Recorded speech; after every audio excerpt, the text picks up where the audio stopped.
Meski program minyak kita telah diluncurkan oleh pemerintah pada Juli 2022 lalu, namun pendistribusian minyak kita di Aceh Besar belum rata. Bahkan sejumlah pedagang di Aceh Besar mengaku tidak mengetahui tentang minyak kita.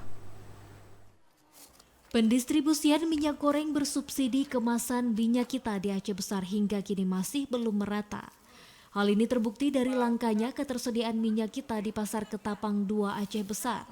Bahkan sejumlah pedagang ini mengaku tidak mengetahui tentang minyak kita.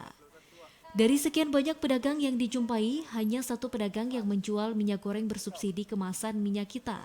Itu pun pedagang mendapatkannya di Pasar Induk Lambaro Aceh Besar dan terpaksa dijual dengan harga Rp15.000 per kilogram karena harga jual dari distributor sebesar Rp14.000.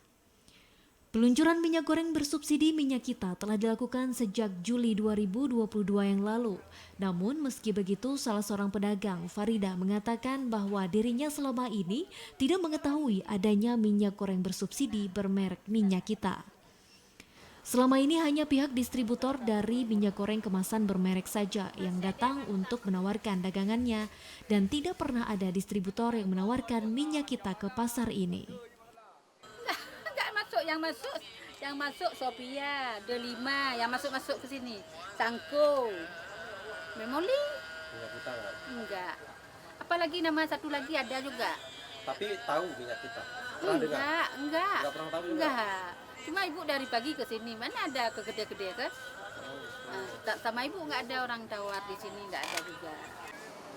Sementara itu pedagang lainnya, Asia, mengatakan selama ini banyak pembeli yang menanyakan keberadaan minyak kita. Namun karena tidak tersedianya minyak kita, para pembeli terpaksa membeli minyak goreng kemasan bermerek dan minyak goreng curah dengan harga yang lebih tinggi. Tim Liputan TVRI melaporkan.